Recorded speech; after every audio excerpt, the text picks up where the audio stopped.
We have a new colleague. That's Bing. Hi. I think you guys have seen her in the mini videos, our mini excursion and all that. So that's Bing, and she's gonna demonstrate the correct sitting position. Okay. Okay, so what you want to do is for your legs part, you want to have it, you try fully pushing on to your brake. Make sure your leg is not fully extended. You don't want your leg fully extended because the impact will actually do worse to your Break body. your knees. Yeah, break your knees. If your knees are locked. Yeah. Yep. So let's say this is good for me because it's not fully extended. I'm not sure you can see. So the next thing is your hands. And I do this when your wrist is here. It's perfect. And then when you hold, it's not straight. Yeah. It's something a bit. yeah. So you have this. It's an angle. So when you go, if your car can do this, when you go up and when you go down, let's say you just look in front and you see kind of like an A4 size piece of paper in your bonnet. Let's say I go down a bit, and this is perfect for me. But of course, this one is up to your preference, right? Yeah. Yay! So that's how you adjust your sitting position. So this is a Hyundai Elantra. Oops. I did not break it. Okay. This is the Hyundai Elantra Sport. You guys have been asking me to review this car over and over and over and over and over again. This is the new turbocharged version with LED everywhere. The front, the brake lights, and then the seats are red and black. I'll show you guys later. And it's 131,204 horsepower, 265 Newton meters of torque. Again, don't ask me about fuel consumption. I have no interest in that. I will go sport mode. Yeah. So, yeah. Turbo lag, turbo lag. Okay, come. Oh. Fucking hell. Okay, this car is fast. The review is done. This car is fast. I think I'll put you guys here better because I might film things that you can criminalize me. So. Okay, if you buy this car, you see a Honda Civic Turbo, go bully him. Go bully him. This car outperforms the Honda Civic. Okay? That's it. There's no arguments about it. The Honda fanboys can say whatever they like. I quite like the Honda Civic, honestly speaking. I quite like the Honda Civic, but this car outperforms that car. Seriously. After your turbo lag, okay, no contest. So we got that out of the window. Now let's look at other things, okay? Refinement. Just now when I throttled the car, you guys might not be able to catch it from video, but just now as I throttled the car, this car is noisy as hell. Like all Hyundai engines does, they make a struggling sound. Like it doesn't sound good, okay? There's a Bezza in front of me, a Perodua.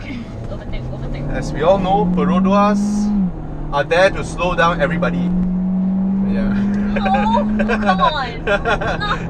You drive a Perodua? Yeah, I drive a Perodua. Holy, this car is fast way. Keeps pulling. The brakes, let's see the brakes. Very good brakes, but it's sort of, wow. The brakes are good, but if you're gonna do a jam brake, right? How do I put it? The car. Are you ready? I'm gonna jam brake again. Okay, go. Okay, the ABS is quite violent. You can hear it. You can hear it doing that, and I need to check the tires. The tires are. Okay, the steering at slow speeds doing a U-turn, it feels heavy, but it's firm, it's nice. Sound insulation has always been a very strong part of Hyundai's. In fact, I felt that they insulate noise better than most of the Japanese counterpart. Overall, I think this car is a performer. Is the handling good? I think it's well judged in terms of suspension and all that. It's quite well judged, but it doesn't... How do I put it? The suspension crashes a little bit at times. It's definitely a firm ride. It is not as pliant as the Civic, and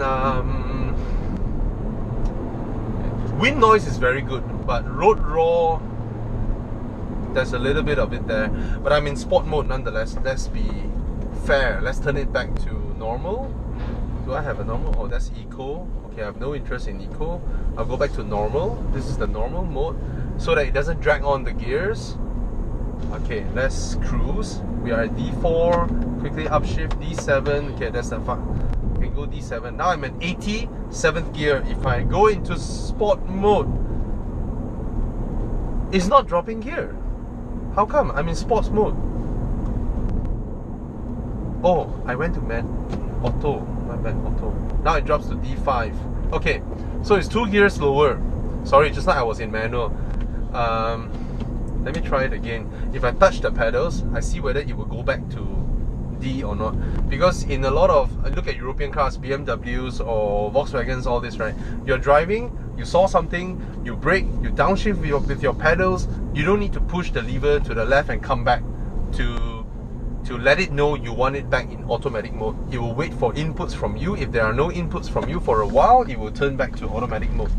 So that's how all of them has progressed. This bugger shouldn't stop here. Kill you. No violence, no violence. No violence. No violence. Okay. It's a weird sensation, this car, when you corner, right? Because it definitely holds its line, but not in a manner that is I would say intuitive like the Mazda 3. No, it's not there. But it doesn't fall apart. It doesn't go like wallowy everywhere and all that. It doesn't do that. The gear shifts. I know it's a dual clutch, but it doesn't really shift like a European dual clutch. You know, the Volkswagens. No, this one somehow behaves like a torque converter. You know, those that it doesn't. This car, right, if you keep throttling it, it feels like you're killing the engine. But I'm sure Hyundai engines are one of the most reliable engines, right? They are very durable, very reliable, but the way they sound when they work hard for you makes you feel like you're breaking it. I think this sensation is very similar to the R56 generation Mini Cooper, where it's also a 1.6 litre engine. It is shared across with the Peugeot group. That engine as well, when you throttle it, right, it sounds like you're killing the engine. It just goes like very rough sound. So that's how it is. So overall, going past speed bumps, cornering and all that is comfortable. This car is comfortable. The brakes are good. It's firm, it's linear, very predictable. Like what Bing told me just now, it's not choppy. The brakes are not choppy. If your boyfriend drive like that, will you break up with him? No, like this? No. No, like just now. No lah. The faster the better. The faster the better. Yeah. I won't let my daughter go out with a boy who drives like that. I'm not his daughter. But so what we established just now during the drive, sound insulation is pretty good. I need to check the tires, because just now when I do a heavy braking, I kind of felt, I'm not sure what tire is it on yet, okay, but I need to have a look at it. And then the engine is fast. This car is fast. This car feels really solid. The body feels very, very, very solid. The suspension is pretty good. I would put it slightly behind the Civic in terms of how it behaves. Definitely behind the Mazda 3, and all of them behind the Ford Focus. And yeah. Oh, if you want to watch my other videos, what I'm mentioning here, the way the car behaves, the Tiguan, the Passat, that's a gold standard for cars of this price range. How the car reacts. The BMW 1 Series definitely is a BMW, so let's not talk about it. Yeah. Alright, let's do the walk around video. Hi guys, Bobby here. So I did the driving just now. Now I'm gonna go through the car. This is the new Hyundai Elantra Turbo. It looks good. It still looks like the Elantra profile. Okay, that sloping profile. It almost as if it wants to mimic the like a 4-door coupe. There are no surprises to its design. Everything looks very clean cut and all that, and that will put them even closer to their sibling Kia's, because Kia's design is almost like that as well, right? And a lot of people are using this design idiom now. Of course, down here they try to be sporty, you know, they put the diffusers and all that, but I don't think a lot of this is functional. This is fake, okay? And then this is one strip here just to garnish it, and then this is gloss black, and this is matte black, some kind of rugged material, which is alright. Let me see underneath. Yeah, is there anything going on underneath here? That's the exhaust. Okay, so do I see a flat bottom? No, not exactly. The car is big, okay, it's quite tall actually, but it's sort of hidden by a really tall window line. The window line is exceptionally tall because most of it, right, this is where we have the door handle, and then we should have the window line somewhere around here, but they heighten it so that they hide the bulk of the car. The car is actually quite big, I would say. So these are Hankook tires. I tried them just now. I'm not that happy with its grip levels just now. What are these? Hankook Ventus Prime 2. I don't know where they sit, but I'm sure it doesn't perform as good as the Evos. Evo is about performance, right? The Hankook Ventus Evos, those are really good tires. This one, I felt I lose grip just now when I brake. But overall, the drive is okay. Suspension, the comfort levels are alright. There's some red lining here. I'm not sure if this red lining sort of coincides with the paint. I don't think so, because that would sort of complicate the manufacturing process by a big margin. One thing that I really like, with the keys in your pocket, as you walk near the car, the side mirror unfolds, okay? So that's really cool. It's like the car welcoming you, right? Let's look at the boot. Okay, let me unlock the car first. Unlock. Let's open the boot. I don't have the keys in my pocket, but if you have it, you stand here for 3 seconds and then it should open by itself. Okay, there's a reverse camera here. Let me see how big it is. Oh, I like this lining. Let's go inside. I'll go to the rear seats first. So because in front is my driving position, I'm gonna come in here. Hi, Bing. Yeah, so I'm gonna turn this around. Okay. See, just now I mentioned the window line is unnecessarily high, and as I come into the cabin, you feel that, ooh, it's quite dark. Yes, that's what happens when you slim your window line. Look at the window line. Look at it. See, this is my palm, and this is about the same as the Mazda 3, which means that if you sit behind here, there is less light coming into the cabin. You feel a bit claustrophobic because of the small opening of the window. They don't seem like real leather with stitching, real stitchings going on, but the leather looks synthetic to me. I don't care what they print on the paper in the brochure, but it looks synthetic to me. No cow ever has this kind of skin. Okay, let's look behind here as well. Maybe these are real stuff and these are fake. Nevertheless, they feel good, they feel comfortable. Isofix point in here, easily reachable. And then is this near to the seat?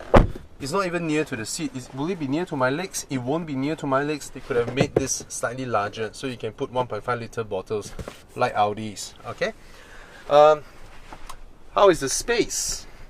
I have about I have no headroom left, but if I relax my head at the back, my hair will be generating quite a little bit of static from rubbing against the headliner. Okay, so I'm 5'11". Yeah, I can barely slotch one finger between my head and the headliner.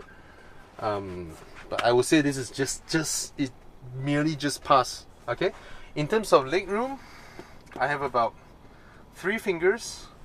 Can I do this? Very hard. This thing is pretty difficult. So I would say the interior room of this car, surprisingly, coming from Hyundai, is not that spacious. It almost matches the Mazda 3. Okay, it matches the Mazda. I think they just bought a Mazda 3 for benchmarking, and then they saw the Civic. Oh my fucking god, we bought the wrong car for benchmarking.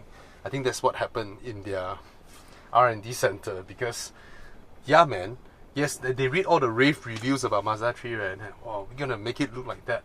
So the windows are like the Mazda 3, the interior room is like the Mazda 3, you know, and then the Civic just blew everybody away. Okay, just 2 holes here, but for this segment it's alright. Okay, armrests are here. Let's look at the seats. It's not 40-20-40, this is 60-40, so these 2 sides drop together. This one will drop by itself, so that means when you have a long object, you have to choose to sacrifice 1 passenger. Certain those which have 40-20-40, you can just drop the middle, and you have your long object through, you can still sit 2 passengers. Right, so this one doesn't do that, but it's better than the Civic. The Civic doesn't drop at all. Okay, there are no door seat pockets at the back here. This is surprising. For the driver's side, there's none, and then on the passenger side, there's a net, which is the one bad thing from Audi A4 that they learned. The netting. The netting. What year is this? The netting will catch on to your stuff, right? The kids, they put their toys and all that, their Power Ranger, their Ultraman, and then their legs all jutting out, and then they caught on the net. So yeah, there are rear aircon vents, and it's good. It's mounted high up. It's pointing towards the passenger instead of blowing air to the balls. So that's what it does. This is the rear aircon vents, and as I said again in one of the Hyundai Ioniq, okay, this part here, I don't believe there's anything inside here. It's empty. Why they don't make a compartment out of it? They just leave it like that. They should have made a compartment out of it. Let's come to the front. Sporty sport pedals, which I quite like.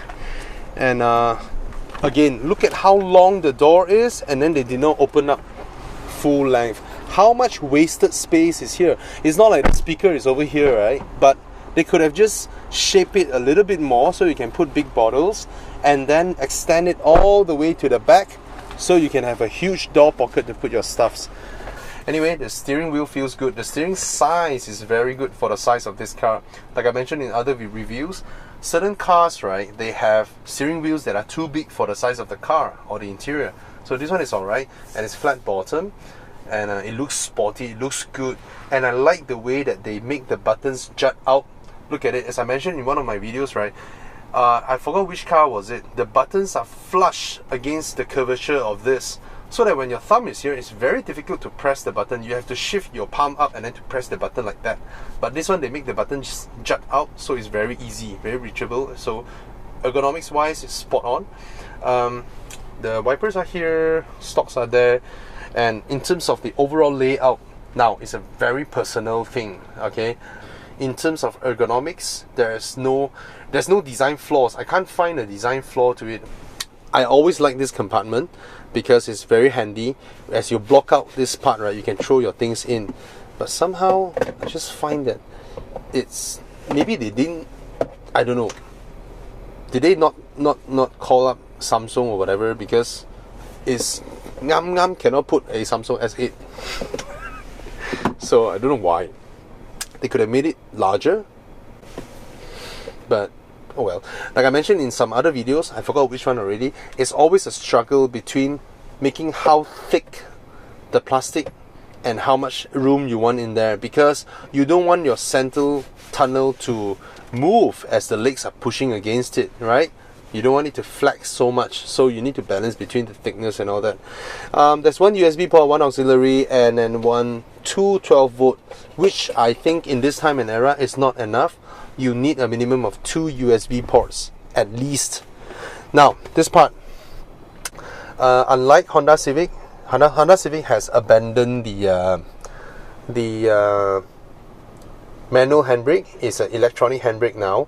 So this one still comes with a manual handbrake, which means they can't free up so much space here. But the cup holders, these are really what I would say they just put two lubang here, you know, and then yeah, it's the kind of cup holders that you felt like the designers halfway designing everything and then they just went for lunch, then they come back, they need to submit their artwork, and then they just draw two circles here, cut it in between so that you can put some other stuffs and call it a day off.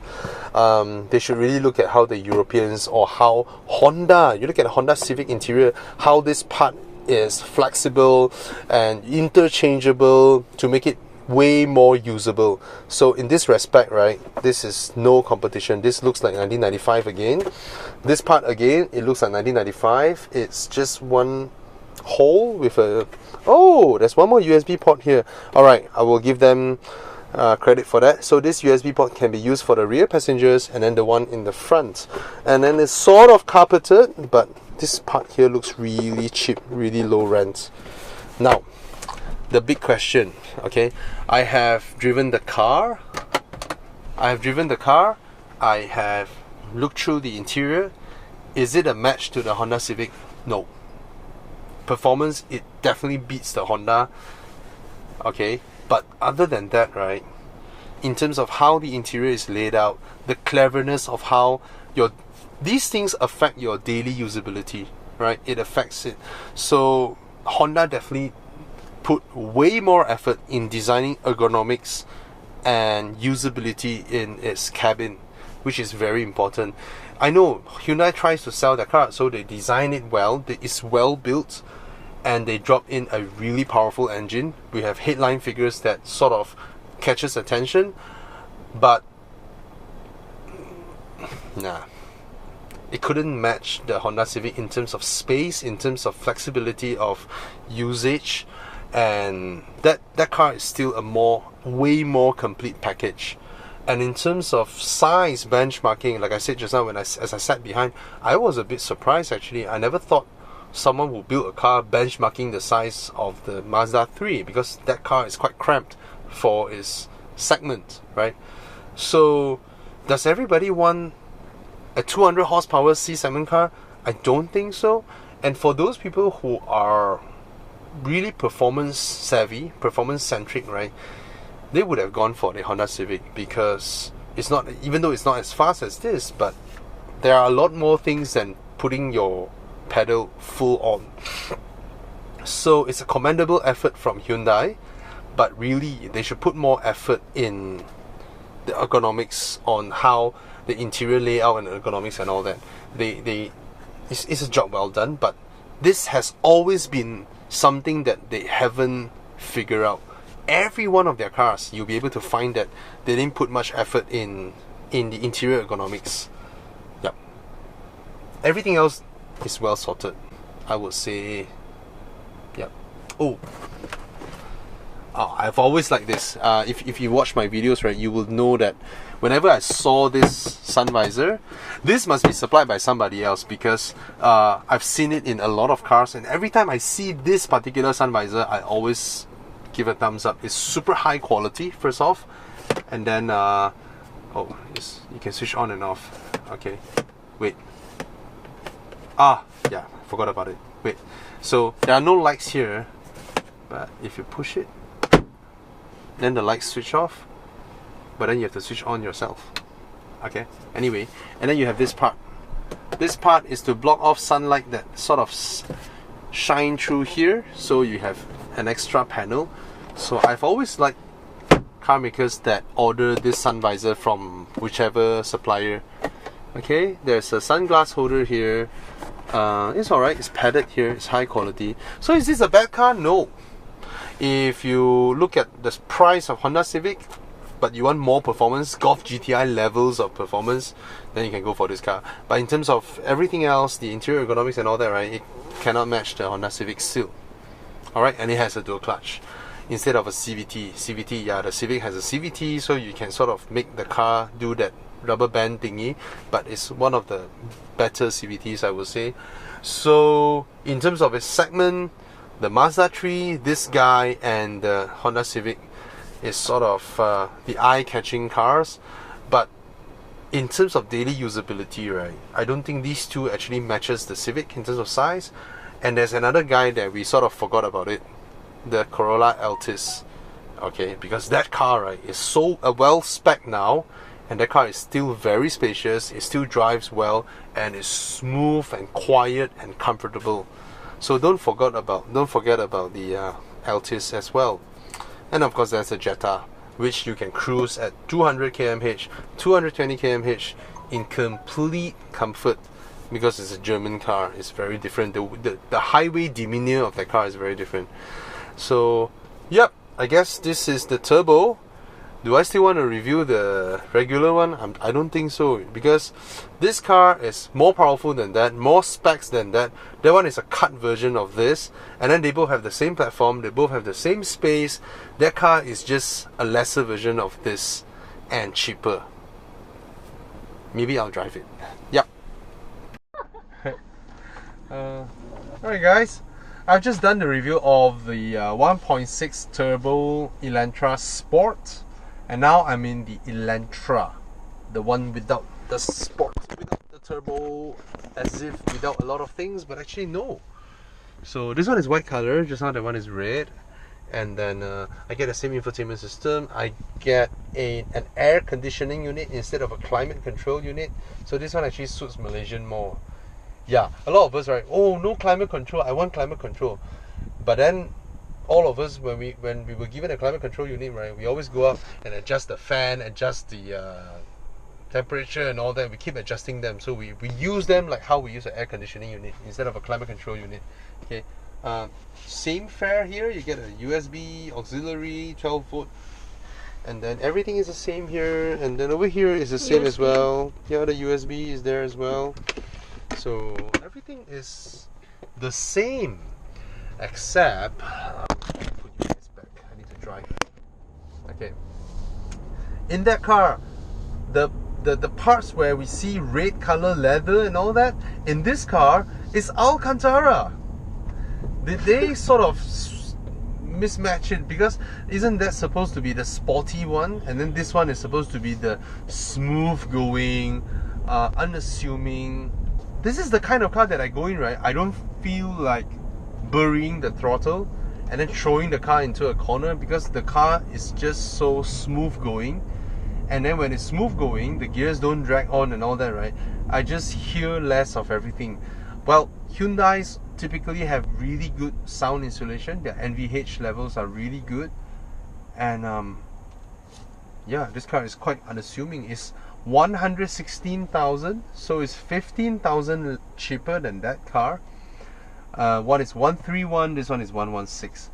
Most of the time, right, if both cars are about 10-ish thousand different, maybe the spec count is slightly different. Leather seats, maybe with or without sunroof, or blind spot warning, that's about it, a few items. But that one has a turbocharged engine, dual clutch transmission, blind spot warning system, a flat bottom steering with paddle shifters, and then with a climate control unit. Quite a number of things that are missing.